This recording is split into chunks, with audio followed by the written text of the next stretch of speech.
My name is Elaine, and at 55, I find myself in the sterile quietude of a hospital room, the IV drip a constant reminder of the battle I'm facing: cancer. The cold touch of the sheets is a stark contrast to the warmth I used to feel at home, now a distant memory. 15 years have lapsed since I walked down the aisle to George, a widower with a bright-eyed daughter, Mia. She was 10, all pigtails and toothy smiles, eagerly accepting me not just as her father's wife, but as a mother in spirit. She became the daughter I never had, the unexpected joy in a marriage I thought would fill the pages of my life with love and companionship. George was a man of stature, a businessman whose allure was as much about his charisma as it was the way he seemed ready to build a new life with me. But time has a way of eroding facades, and his once tender patience gave way to relentless demands. I'd trudge home from my job as a financial analyst, a role that demanded precision and left little room for error, only to find a second shift awaiting me. A test of my domestic diligence I was bound to fail in his eyes. I remember his exacting standards, the way he'd scrutinize the dinner table. "Elaine, is this the best you could do?" he'd ask, barely looking at the carefully prepared dishes before him. His words were like weights, each one piling on until I felt I could barely stand. Yet I continued to cook, clean, and care for him, even when my body screamed for rest. My parents, God bless them, would often tell me, "Elaine, you need to take care of yourself too." But their advice would fall on deaf ears. I was too caught up in the cycle of appeasement. It's during one of these silent meals that my cell phone vibrates, startling me from my thoughts. It's Mia. Her voice is a balm to my tired spirit. "Mom, how are you holding up?" I try to sound stronger than I feel. "I'm hanging in there, sweetie. How are you?" She's silent for a beat too long, and I know she's carrying a weight too heavy for her young shoulders. "I'm worried about you, Mom. Dad, he doesn't seem to care." Her words are a punch to the gut, but not unexpected. George's absence in these sterile white walls has been as loud as the blips on the monitors beside me. "Mia, love, I know. It's okay. We have each other," I say, the words tasting like a mix of sadness and resolve. There's a pause, and then her voice, laced with a quiet strength, comes through. "We do, and I'm here, every step of the way. Don't worry about Dad. Worry about getting better." Her reassurance is the anchor I didn't know I needed. When she visits, we don't talk about George, or the cold dinners, or the way his eyes no longer held any warmth for me.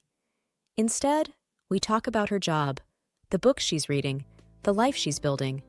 Her resilience and independence make me proud, and I cling to the fact that I played some part in shaping the incredible woman she's become. I lie back, closing my eyes as Mia's promises echo in my mind. The hospital room feels less confining somehow, as if her words have breathed life into its corners. I am not alone, and that's a thought worth holding on to. The day starts before the sun peeks over the horizon, my alarm clock a relentless foe.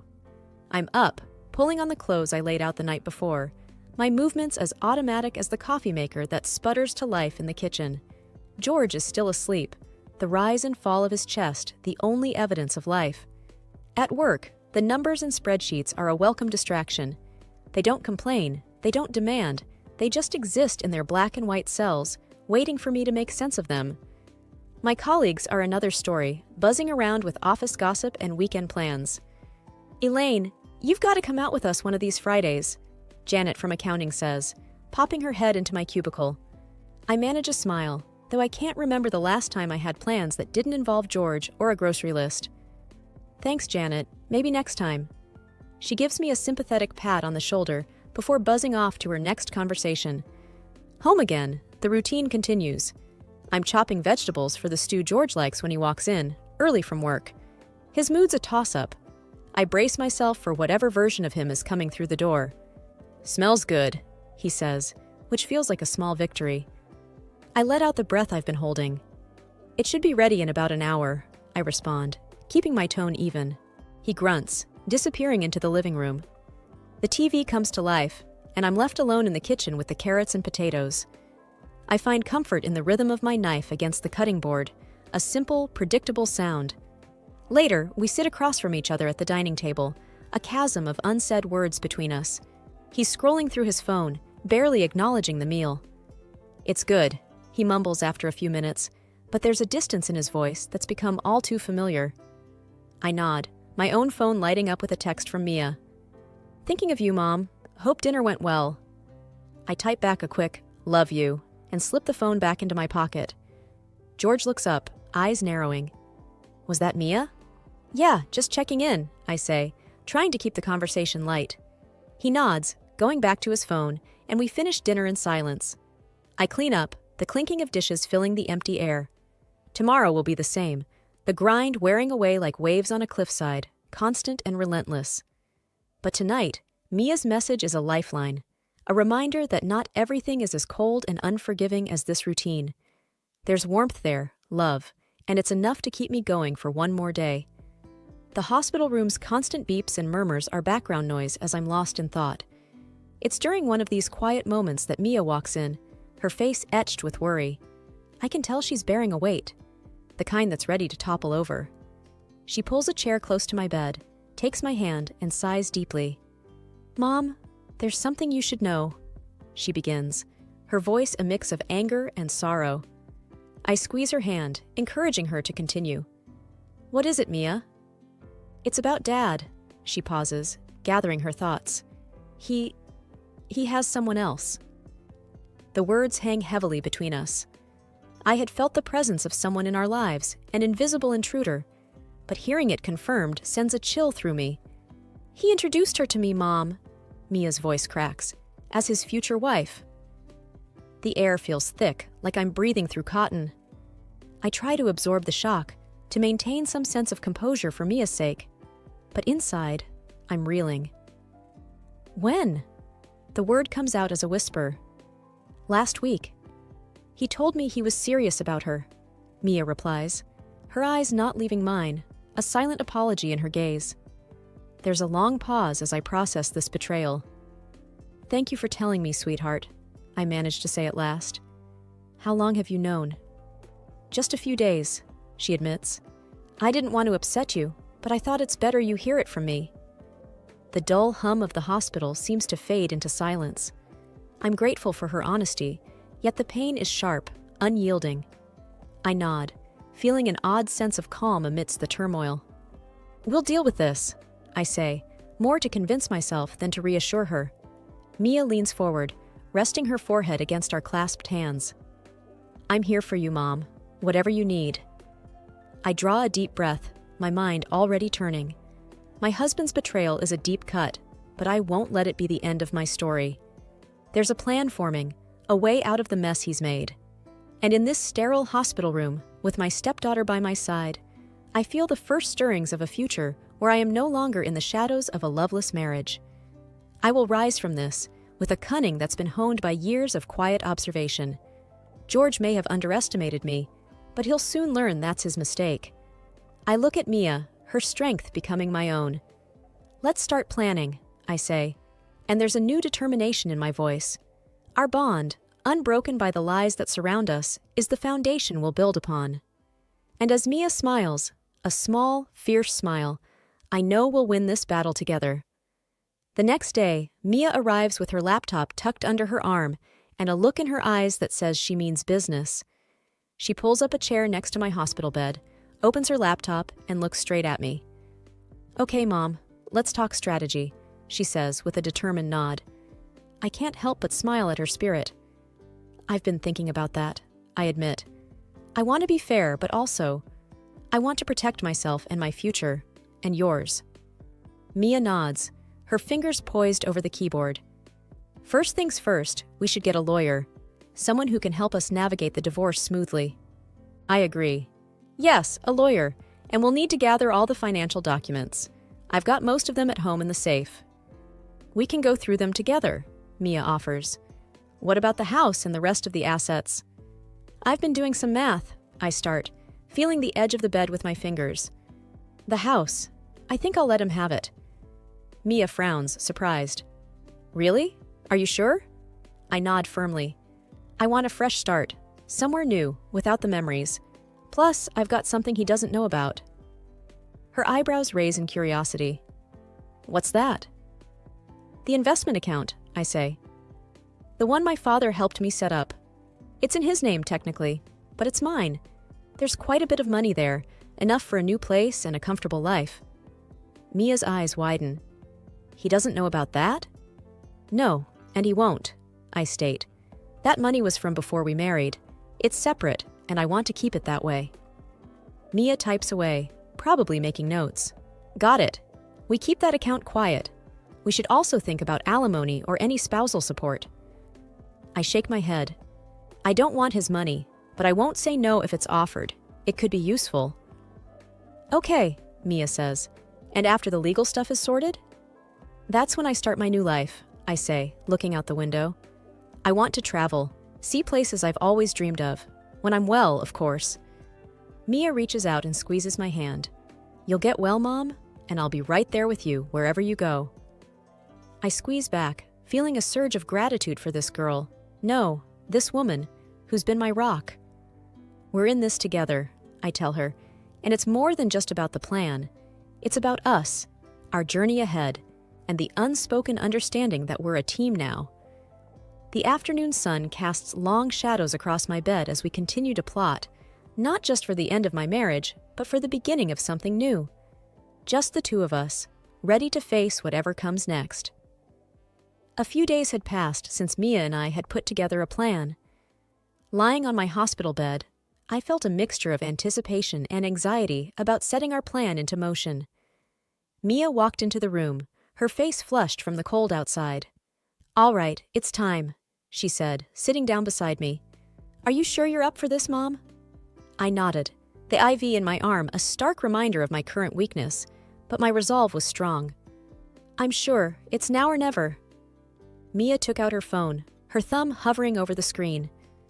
I'm about to text Dad. I'll tell him that you want to discuss the divorce and that you're willing to talk settlement. That'll get his attention, I murmured, the bitterness in my voice belying my calm exterior. Mia sent the text, and we waited. It didn't take long for her phone to buzz. She read the message and looked up at me. He's biting. Wants to come over tomorrow to talk terms. I couldn't help the wry chuckle that escaped my lips. Talk terms, huh? All right. When he comes, let him believe he's in control. That's the bait. Mia frowned slightly, her concern for me clear. And you're okay with this? With him coming here and acting like he's won? I reached for her hand, my grip firmer than it had been in days. It's just an act, Mia. Remember that. We're letting him think he's won because it's the only way to get what we need from him. Mia squeezed my hand back, her own determination returning to her eyes. Okay, Mom. I trust you. And, I added, make sure he sees the safe when he comes. It's empty, but he doesn't know that. If he thinks there's something valuable in there, it'll keep him focused on the wrong thing. She nodded, making a mental note. Got it. And after he leaves? We proceed with the divorce as planned. But remember, whatever happens, don't let on about the money. That's our ace. Mia stood up, her phone in her pocket. I won't. We'll get through this, just like you said, together. As she walked out, I lay back against my pillow, closing my eyes. This was just the beginning, but I had to believe that it would lead to an end. Our end, one where Mia and I could move forward, free from the shadows of deceit that had loomed over us for far too long. The morning light crept through the blinds, casting lines across the hospital room floor. I had barely slept, thoughts whirling about the upcoming confrontation. I tried to steady my breathing, the rhythmic beeping of the monitor beside my bed, a constant reminder of my situation. There was a knock on the door, and Mia peeked in, her face serious. He's here, Mom. I nodded, sitting up a little straighter. Let him in. Mia opened the door, and in walked George, my soon-to-be ex-husband. He had a smirk on his face that made my stomach turn, but I kept my expression neutral. Hello, George, I said, my voice steady. Didn't expect to see you looking so alive, he sneered, taking a seat without being offered one. So, what's this about a settlement? I took a deep breath. I want to keep things simple. No dragging this out. You can have the house. His smirk widened. That's generous of you. What's the catch? No catch, I replied, meeting his gaze. I just want to end this cleanly. I'm tired, George. I don't have the energy for a fight. Mia watched, her face a mask of control. George's eyes flicked to her and then to the safe in the corner of the room. "I suppose you'll be wanting support then?" he asked, a greedy glint in his eyes. I shook my head slightly. "No, I don't want your money. I'll manage on my own." He leaned back, looking suspicious. "What's your game here? You're giving up everything. What are you hiding?" "Nothing to hide," I said, allowing a hint of fatigue to seep into my voice. "I just want peace, George, and I think you do too." He snorted. "Yeah, peace, with a young, beautiful woman waiting for me." Mia's hand clenched into a fist, but she didn't speak. "I hope she makes you happy," I said quietly. George stood up, looking around the room once more. "Fine. I'll have my lawyer call yours. We'll get this over with." As he reached the door, he paused and looked back at me. "You're a fool, you know that? Letting go of everything without a fight." I met his gaze, my own eyes clear. "Maybe, but sometimes, letting go is the only way to move forward." George shook his head and left, the door closing with a soft click behind him. Mia rushed to my side. "Are you okay, Mom?" I nodded, feeling a weight lifting off my shoulders. "I'm fine, it's done. Now we just have to follow through."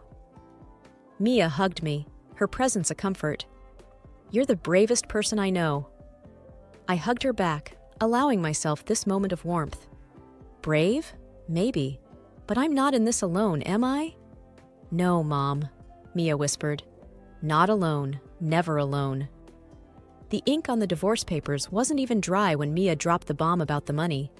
She was hesitant at first, biting her lip in that way she does when she's nervous. But I urged her on, knowing that whatever came next was just another scene in this absurd play my life had become. "Dad knows about the $3 million, Mom," Mia said, her voice barely above a whisper. I sighed, not surprised. I expected as much. What's his play? It didn't take long for him to make his move. The next day, he was at my hospital room door, his eyes wide with a mix of greed and desperation. He knelt by my bed, taking my hand in his. "I've been a fool," he started, his voice trembling with feigned emotion. "Please, let's put all this behind us and start over." I looked at him, really looked at him, and I felt nothing. It was liberating. I couldn't help but laugh, a genuine, deep laugh that I hadn't felt in years. "Start over?" I said, pulling my hand away. "There's nothing to start, George. It's done." His face turned an ugly shade of red, the mask slipping. "You think you can mock me?" he hissed. "I'll take you to court. I'll take every penny of that money." "That money," I said calmly, almost enjoying this, "is safely out of your reach. It's in my father's name. There's not a thing you can do about it." His eyes bulged and he spluttered, his anger a living thing between us. But before he could form words, security was at the door, alerted by the commotion. They didn't even need to speak. Their presence was enough. George's outburst was his final act, his curtain call. As they escorted him out, his shouts echoed down the hall, a pitiful sound that faded with each step.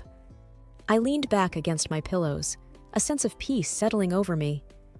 Mia, who had stood by the door, her face a mix of worry and anger, finally let out a long breath. "Are you okay, Mom?" I reached for her hand, a smile playing on my lips. "I am now, sweetheart. It's truly over."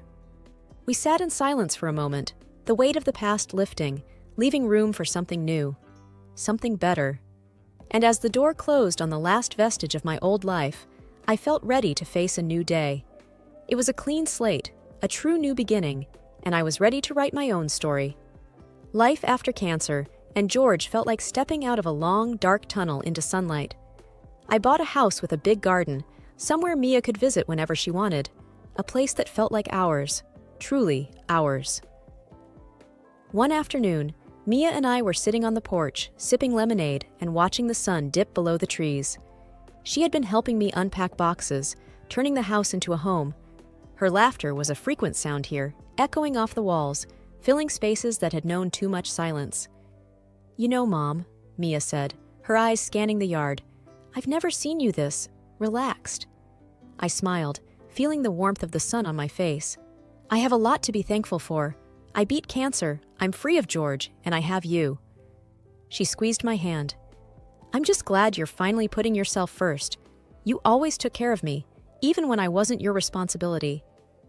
I shook my head. You were always my responsibility, Mia. The moment I decided to be your mom, that was it. You were my family. Mia's eyes misted over, and she gave me a teary smile. I'm glad he's out of our lives. I've never liked how he treated you, and now we don't have to deal with his drama anymore. The sun had almost set, and the sky was a canvas of purples and oranges. I stood up, feeling more alive than I had in years. Let's go inside. I'll make us dinner, our favorite spaghetti and meatballs. She hopped up, following me into the kitchen. Can I help? She asked, rolling up her sleeves. Of course. You can start by rolling the meatballs. We moved around the kitchen together, a dance we had perfected over years of cooking side by side. As I watched her hands, so much like mine, shaping the meatballs, a sense of contentment washed over me. This is what real family feels like, I thought. There were no harsh words here, no expectations or disappointments. Just me and Mia, and a future we could shape into whatever we wanted. Our laughter and the aromatic sense of our shared cooking efforts filled the kitchen, and I knew, deep down, that this was what happiness felt like. After years of just going through the motions, I was finally living. And I had the real family, my daughter, to thank for it.